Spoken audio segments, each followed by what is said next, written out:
Ladies and gentlemen, the Trump administration has just taken the single strongest stance against third world immigration that our nation has seen really since the passing of the Immigration Act of 1924 over 100 years ago. Today, we also got word that as of this morning, the Democrats have once again changed up their plans for midterms, ultimately completely changing course and flip-flopping by a factor of 180 degrees, really because right now they're just panicking and scrambling to try to figure out a new effective political strategy. And then on top of all of that, ladies and gentlemen, there's really no other way to put this, but President Trump has just gone absolutely scorched earth on all of the far left radically progressive sanctuaries and all of the far left radically progressive sanctuary states.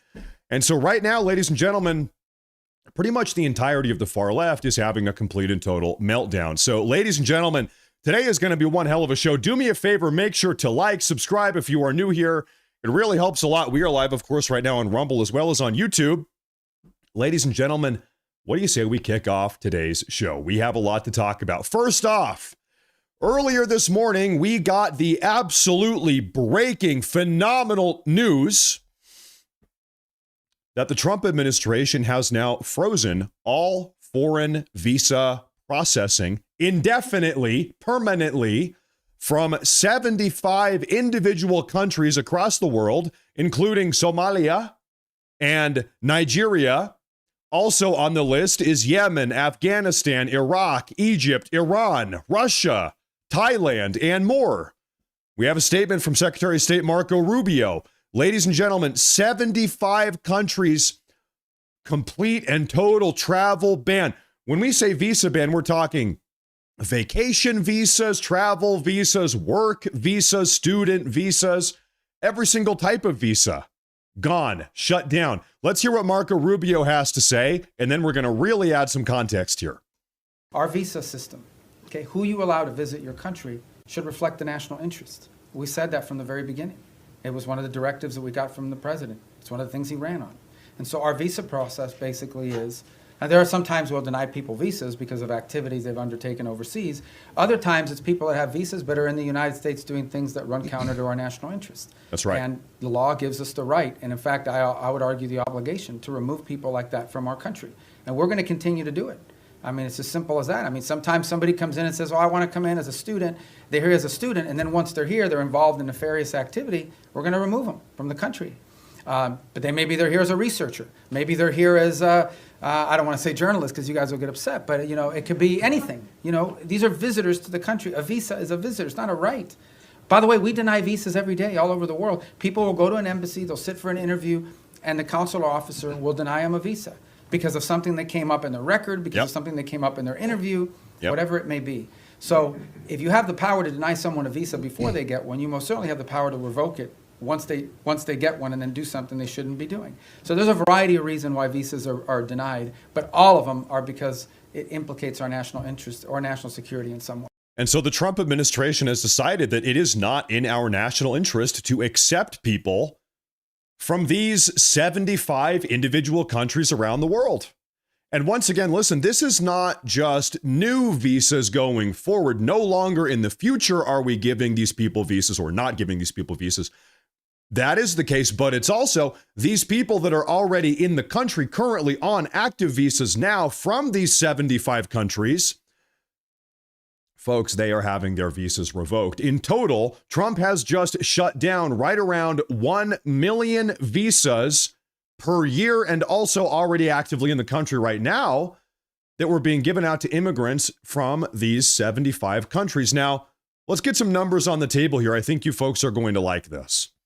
There are 195 or so countries in the world, about 195 of them. Trump has just banned travel from 38.5%, 38% of all the countries on the face of the planet, which is a combined 20% of the global population that is now banned, prohibited from entering the United States of America. The Trump administration came out and said, actually, we don't really want you people. Actually, from this list of 75 countries, we don't really want you people. And also, by the way, every single year, I did some real deep dive research here today because I thought this was so fascinating. We've got around 1 million immigrants on visas from these 75 countries in our country right now that are soon to be getting kicked out. Every single year, this million or so people from these 75 countries, they end up sending $700 billion per year combined in remittances back to their home countries. So by nature of getting rid of these people, the U.S. economy, we are going to be saving around $700 billion in the form of remittances that no longer are being sent back to Somalia, Afghanistan, Iraq, Egypt, Iran, Russia. We're keeping it here. We're keeping the money here. We're getting these people out. These are jobs that now can go to Americans. We're shutting down the national security threat that some of these people pose. And we're going to be saving hundreds of billions of dollars a year in the process. It's also, what about the crime aspect? It's also expected that across the country, we are going to see crime rates drop by somewhere around 7% across the entire country by nature of halting new visas from these countries and getting rid of the visa holders from these countries that are already inside of the United States. 7% reduction in crime across the country? Seems like a good deal to me. Saving hundreds of billions of dollars collectively as a country? Seems like a good deal to me. Shutting down various national security threats? Seems like a good deal to me.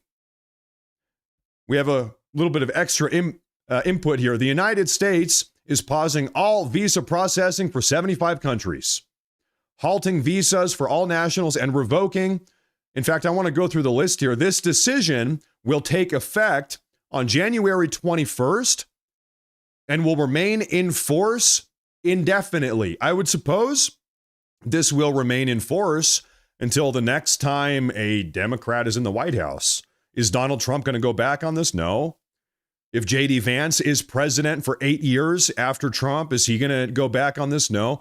Ladies and gentlemen, this visa shutdown here might end up lasting, I don't know, like 15 years. Could you imagine that? How awesome would that be? Now, a little bit of extra context. We're not going to read through the entire list, but this is every single country on this list of 75 countries: Macedonia, Libya, Liberia, Cameroon, Algeria, South Sudan. So it's a lot of countries that have people coming into the U.S. that maybe we really don't need these people coming in the United States. Now, we also got a confirmation here earlier this morning from ABC News. We have the data to confirm this.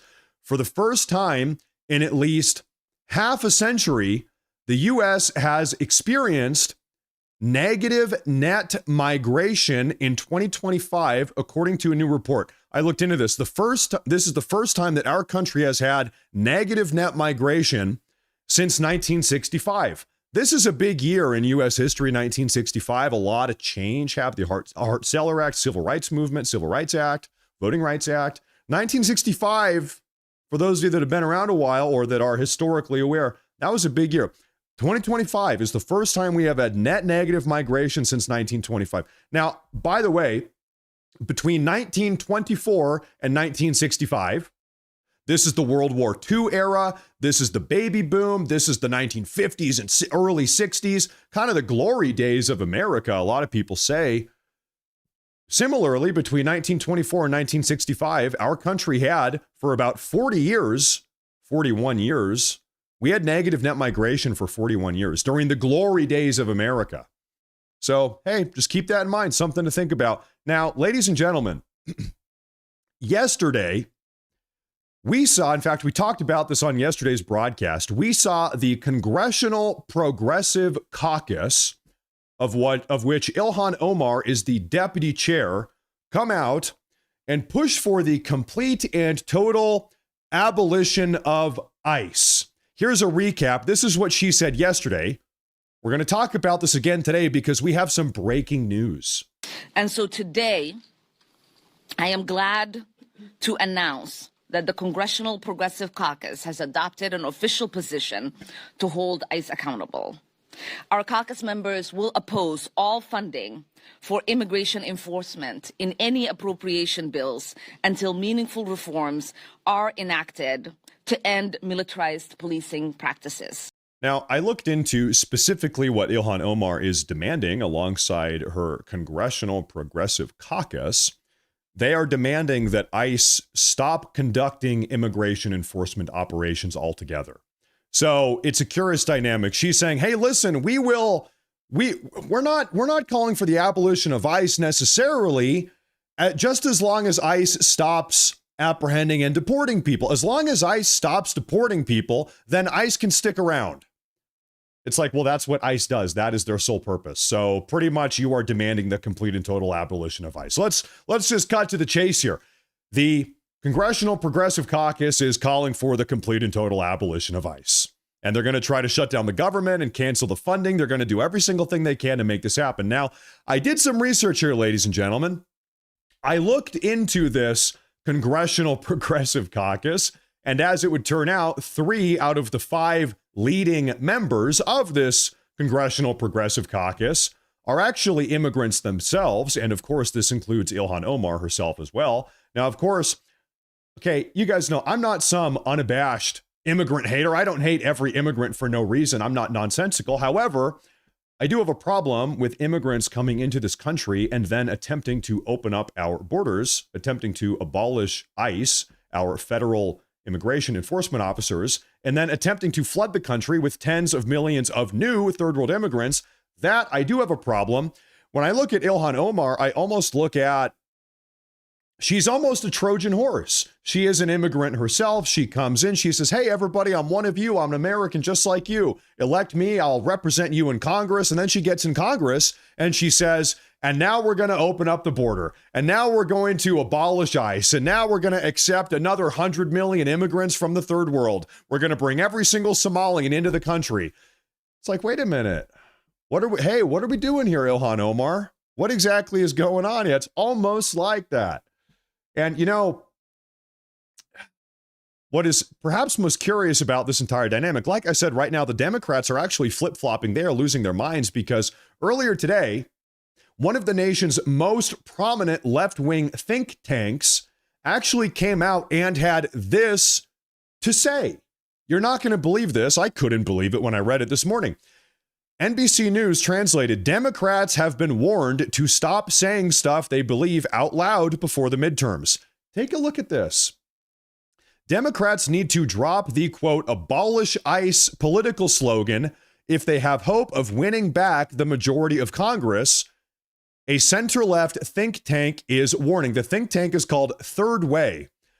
Third Way sent a memo to all of the congressional Democrats earlier this morning, which was then shared with NBC News, warning the congressional Democrats against talking in extreme terms in the wake of the highly charged days following the ICE shooting of Renee Nicole Good. Here's a quote. The impulse is emotional. The slogan is simple, abolish ICE, but politically, it is lethal. A memo written by Sarah Pierce and Lene Erickson, leaders of the social policy for Third Way. Every call to abolish ICE risks squandering one of the clearest opportunities in years to secure meaningful reform of immigration enforcement. So this very, very prominent, highly respected far-left think tank, Third Way is what they're called, sent out this memo really sort of in response to the Congressional Progressive Caucus saying, hey, listen, hey, if you guys keep talking about abolishing ICE, we are going to lose everything. Don't you idiots know? Over half of Americans, I checked, it's 54% right now, 54%, according to the most recent polling data, of Americans actually support ICE.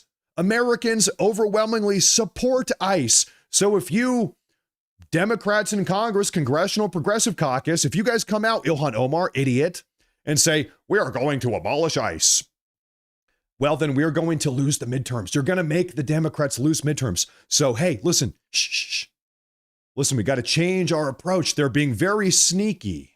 They're not saying that we're never going to abolish ICE. They're saying effectively lie. They're saying, hey, we are going to instead, we're going to push for ICE immigration reform. We're pushing for reform. That's how we need to phrase this. We need to deceive the American people when really we all know what they want. They want to abolish ICE. Now, ladies and gentlemen, Pramila Jayapal, another leading member of the Congressional Progressive Caucus, came out not too long ago. She had this to say. Take a listen.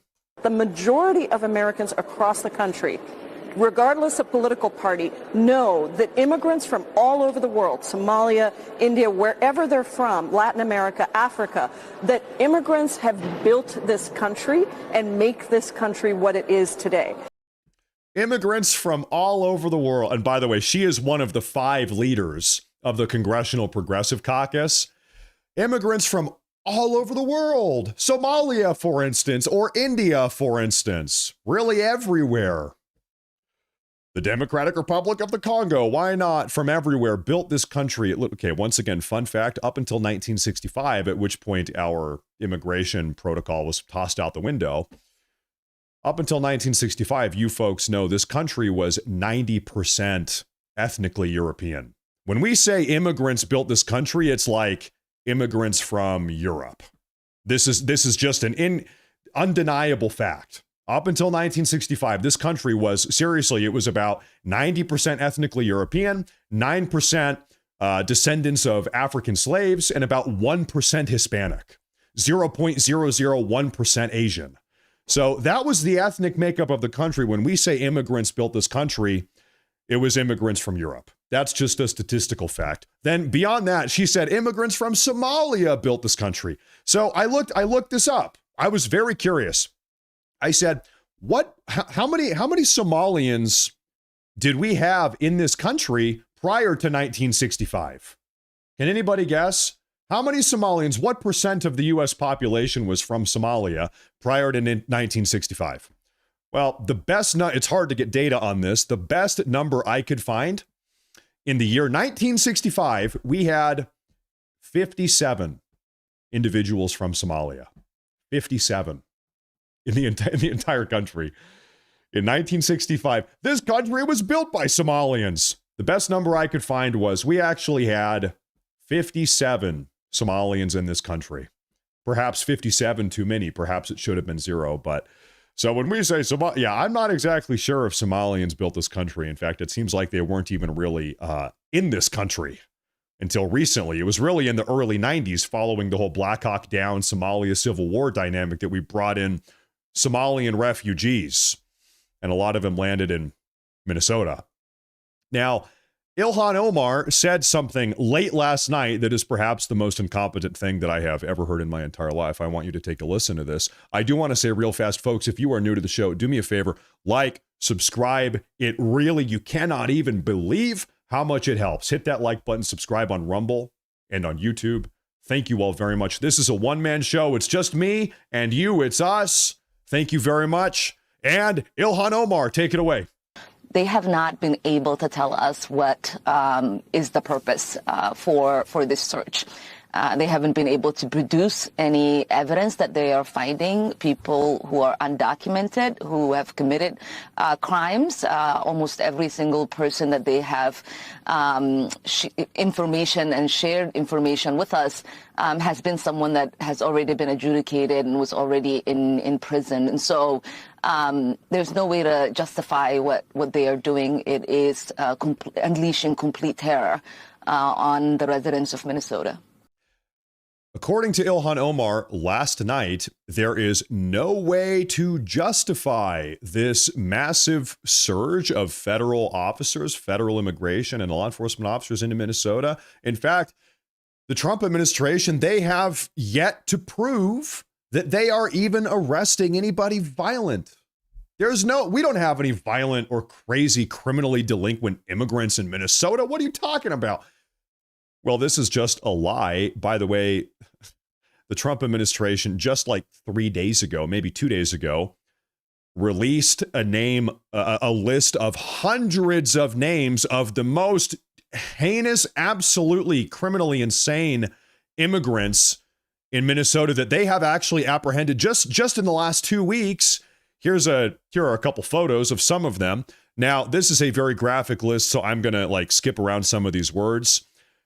I'm sorry, but I need to put this into perspective because Ilhan Omar is just so wrong. She is a liar. She's not wrong. She is wrong, but she is lying, and she knows that she is lying. Sexual assault, sodomy, involving children, kidnapping of children, sexual assault, aggravated assault with a weapon, convicted, terrible stuff involving children.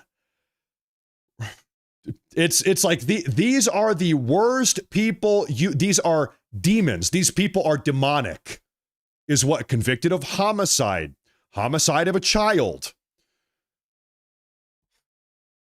I don't even want to keep reading this because it is so evil and so twisted. But listen, so these are the people that ICE is apprehending these people and making our country safer, is really the best way to put this. And Ilhan Omar is coming on out here saying, oh, well, that's not even happening. We don't even have any criminally inclined immigrants in this country. By the way, who let these people in the country in the first place? The Democrats and Joe Biden and people like Ilhan Omar that voted for this and have then since played coverage for it. Now, ladies and gentlemen, President Trump yesterday evening has just taken what is perhaps the single strongest stance against all of these far left sanctuary cities, radically progressive sanctuary cities, since really they first came into existence in the 1980s, in the early 1980s.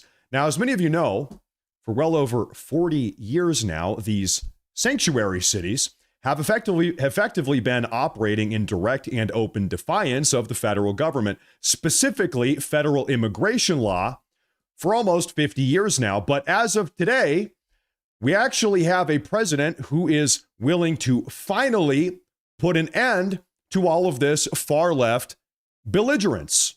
And so what I want to show you, I think a lot of you are going to be happy about. Ladies and gentlemen, take a look at this.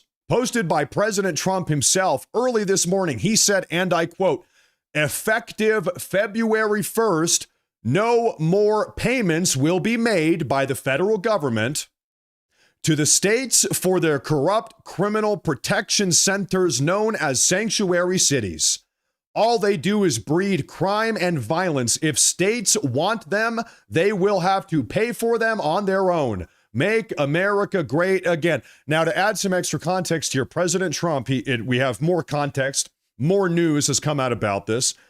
President Trump has said starting February 1st, not one single sanctuary city or sanctuary state or state that even has so much as one sanctuary city inside of it will receive any more federal money. Not one single federal dollar. So as a hypothetical here, let's pick a state at random. Let's say if Texas, which is not a sanctuary state, but if there is one single sanctuary city inside of Texas, which is not a sanctuary state, as long as there's one sanctuary city, that state, Texas in this case, will receive no more federal funding, period.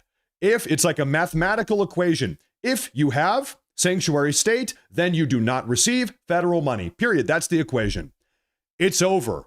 The era of sanctuary cities are done. This idea that cities and states get to just ignore federal immigration law, well, we don't really feel like following federal law.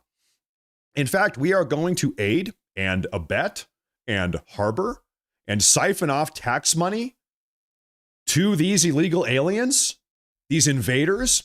It's over. This has been going on for, like I said, almost 50 years, and President Trump is the first president with enough of a spine sitting behind the resolute desk in the Oval Office. He's saying enough is enough. Shut it down. Now, we heard a statement regarding this entire situation from the DHS late last night. Tricia McLaughlin, take a look.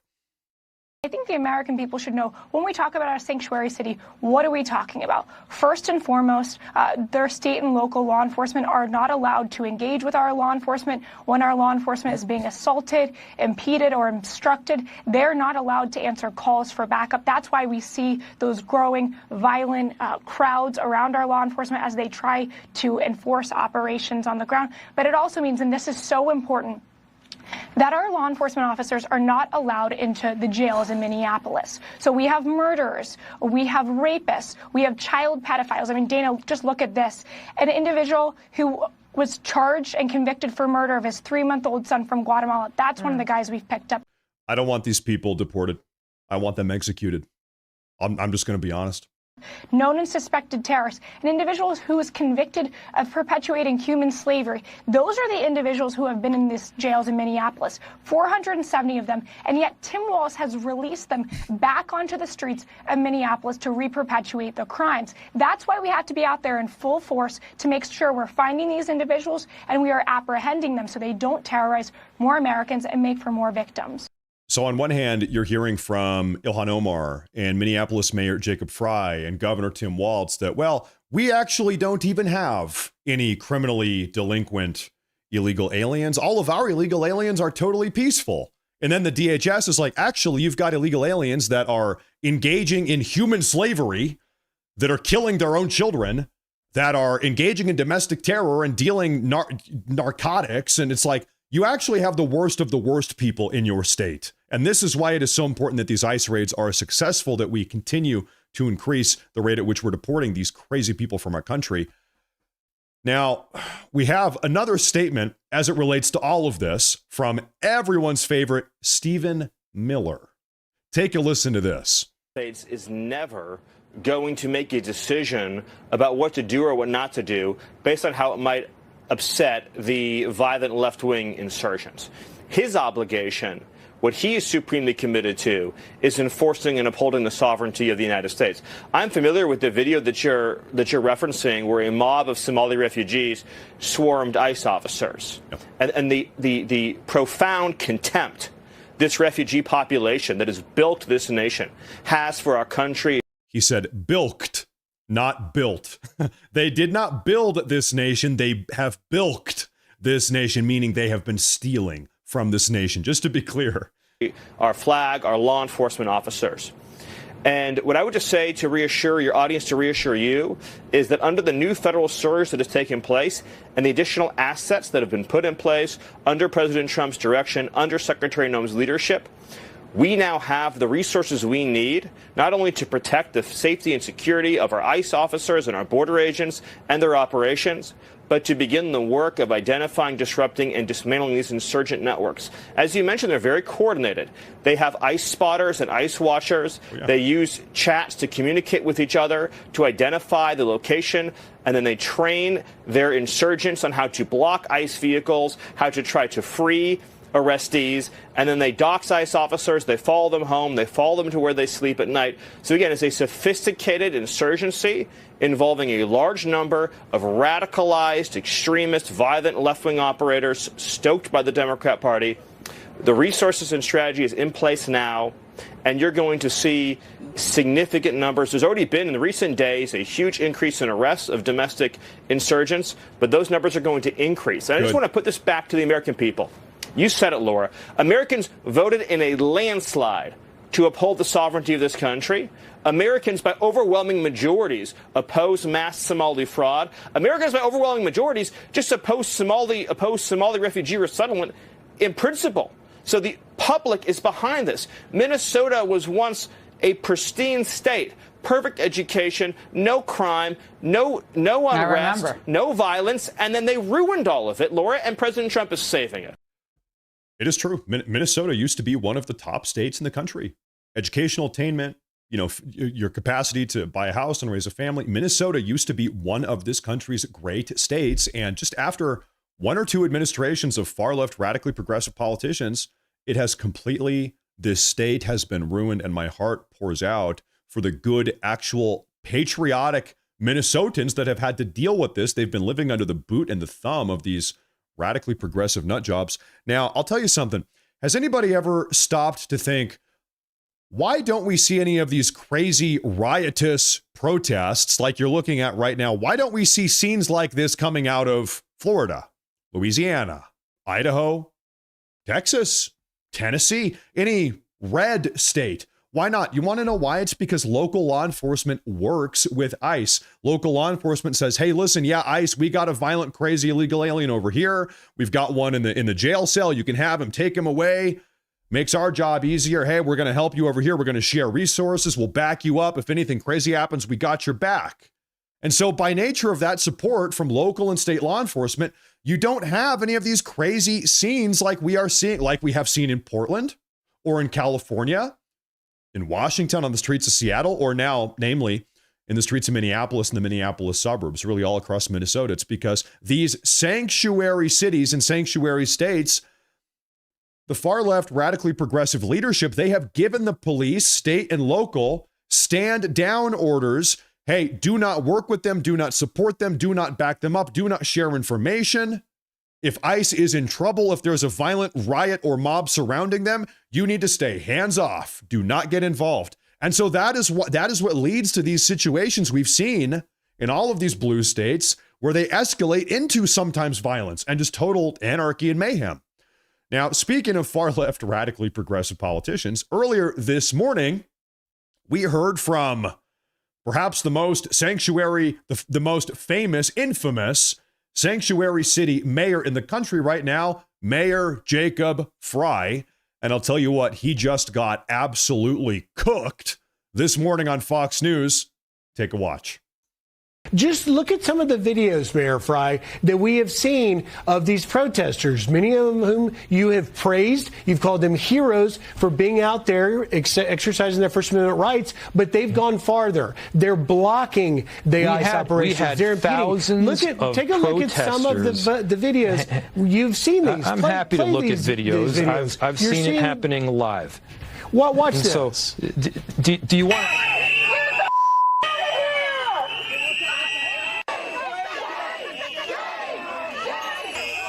Chaos. Chaos. Shame on you!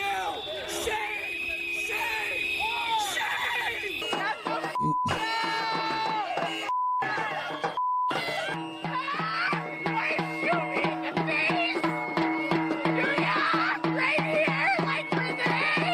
This is a mentally ill person. I'm sorry, all of these people are mentally ill. She's standing in front of an ICE vehicle. Do you want to shoot me in the face? Grandma, go home. Go bake some cookies for your grandkids. Go make us a glass of lemonade. Do something. Go knit me a quilt. What are you doing, Graham? Go home. And so that's just a sampling of it. You're seeing it in real time. You are aware that 18 U.S. Code 111 makes it a federal crime to impede, interfere, or even assault officers. And we see the protesters crossing a line of protesting, throwing rocks, hitting cars, and interfering in the federal government's view of their operation of carrying out federal immigration law enforcement. We have had perhaps tens of thousands of people peacefully protesting in the streets. And at the same time, yeah, they are going to stand up for their neighbors. And they're just standing up for their neighbors. They're standing up for their neighbors. And once again, by the way, yes, what are they doing? They are committing a federal crime. Now, folks, speaking of federal crimes, today we got some very curious news, a very curious report indicating that Sanctuary State Governor Tim Walz is about to get criminally screwed, for a lack of a better word. I want you to take a look at this. I think you're going to like this. The big news that we got in the last 24 hours is that Tom Emmer, the number 3 member of the House, Republican leadership, he has confirmed on the record that congressional investigators are now have Minnesota state employees. We've known that there were these whistleblowers, these state legislators were talking to them. They've now become federal and congressional whistleblowers, and they're signing affidavits. And what Tom Emmer says is in the affidavits is people saying, I personally talked to the governor and his staff, Governor Tim Walz and his staff, and I told them about this fraud, told them it needed to be stopped, and they did nothing. They looked the other way. That is very significant. Now, Tom Emmer said, I think that's enough to bring criminal charges and to put the man in cuffs. Now, that is a very significant moment because Congress will take that testimony. It will make a criminal referral. And there is a U.S. attorney out in Minnesota, no glitz, no glamour, but they are rolling up indictments and they mean business. And it is very likely that Tim Walz will not only be hauled before Congress, but this evidence, if referred from Congress to the U.S. Attorney and the Justice Department, could result in Tim Walz becoming a subject or a target of the investigation. That's certainly what Tom Emmer thinks. And by the way, listen, hey, if Congress issues a subpoena saying, Tim Walz, listen, you've got to come in and speak in front of us. This is a subpoena. We're not asking, we are ordering you, Tim Walz, come and talk in front of Congress here. We've got a couple questions to ask. If Tim Walz says, I'm not going to come talk in front of Congress, well, that is called contempt of Congress. If he ignores that subpoena, that can result in up to 12 months in prison, in federal prison, and up to a $100,000 fine. So either way, right now, things are not looking good for Governor Tim Walz. We need to see accountability. We need to see accountability. And by the way, yesterday, we got the news that Secretary of Treasury Scott Bessent, he said, sort of with a cheeky smile on his face, he said, yeah, allegedly, we have right now audio recordings of Minnesota State Attorney General Keith Ellison working to cover up the fraud, offering people bribes. And we have this on audio, he said, allegedly. And so, folks, I really think that 2026, if you are an American that has been desperately waiting for accountability, namely criminal accountability for all of these far left, radically progressive, anti-American, subversive Democrats, I think 2026 is going to be a big year. And I hope so, because we are going to need to see that accountability if we truly want to put America first. Now, ladies and gentlemen, at this point, what I would like to do, well, first off, I want to say thank you all very much for being here today. This is one hell of a show. I told you we have a lot to talk about today. At this point, I want to see what you folks have to say about all of this. So I'm going to pull up some of these super chats. Thank you all for being here. And I want to see what you folks have had to say throughout today's broadcast. So we are going to start off with the very first super chat of the day from Paul Simmons. He says, Matt Morris, check your DMs. We have a shirt we'd love to send you. You know, I appreciate the offer. I don't really want to be taking any mail from anybody, really, because I'm kind of worried about it. I've got enough shirts. I appreciate the offer, though. It's a very nice thought. R&R, thank you, Mr. Simmons, though. R&R has a super chat from Canada. He says, World War III is brewing. It does kind of seem like we are living in some very tense times. And I hope with all of my heart, sincerely, that we can avoid some type of massive global conflict. If anyone is able to navigate us out of that, it would be President Trump. So I think we've got the right guy in the White House right now. I hope you're wrong, but it kind of feels that way sometimes. Thank you very much, R&R. I appreciate that. Missy has a super chat. She says, worried about illegals voting in sanctuary cities. They don't show voter ID. That is a big problem, and it has been going on for a very long time. In fact, my home state of Oregon, that's my home state of Oregon. I'm not living there right now. I saw just yesterday, there was a big lawsuit. Oregon State was forced to purge 800,000 illegal voters off of their state voter rolls. So it's like, for a long time we were hearing from the Democrats, no, nobody is illegally voting. No, it's not even possible. Okay, I guess technically it is possible, but nobody's doing it. Most certainly nobody's doing it at a volume large enough to, sway and the outcome of an election. And then it's like, actually, we have 800,000 fraudulent voters just in Oregon State. God knows about these other states. Thank you very much, Missy. Paula Tobin says, thanks, Matt. Again, this is what the USA voted for. Very true, Mrs. Tobin. Thank you very much. Very true. Hexorcist, he says, that is like Obama's campaign slogan was change, not all change is good. That's true. Listen, he was campaigning on change, Obama in 2008. Change into what? We're going to change the demographics of the country? We're going to change our border from being closed into being open? What type of change are we talking about? You're right. Not all change is good. We're going to change the country so that illegal aliens can vote? That's not good change. Thank you. I appreciate that. Hugh, he says, Matt Morse for superhero of the true news. I am but one man. And also, by the way, I am but one man, and I'm very lucky to have all of you tuning into the broadcast every single day. I like to say this. Listen, I think a lot of these podcasters, these YouTubers, these rumblers, they really do. They get a little bit cocky. They get a little bit of an ego. You can tell. They forget the dynamic. Listen, without the audience, that's you. Without the audience, there is no show. There is no podcast. There is no live broadcast. If nobody's watching the videos, if nobody's tuning into the show, then there is no show. You guys have the power. Thank you very much. I appreciate that a lot. I appreciate that a lot. You got to stay humble. Mountain Goddess, one of my favorite viewers, says, was thinking if these protesters are trying to protect child predators, maybe their children may be in harm. CPS should investigate. What do you think? Well, listen, you can't help but notice. I remember the time when Kyle Rittenhouse fired defensively at various Antifa thugs in Wisconsin. And remember, out of the 3 people that he hit defensively, 2 of the 3 were convicted PDF files. It's like, that's a little bit weird. He fires defensively on 3 people and 2 of them are PDF files. Those are curious odds. You look at this woman, Renee Good, who attempted to run over this ICE officer the other day, and she has 3 kids. 2 of them she has lost custody of. That's a little bit weird. We all know that divorce courts and whenever they're figuring out who gets to have custody battles, these dynamics always tend to favor the woman. And so if you're a woman who's lost custody of your own kids, it's like you really do have to wonder what is going on here. How the hell did that happen? We know the way these disputes end up going.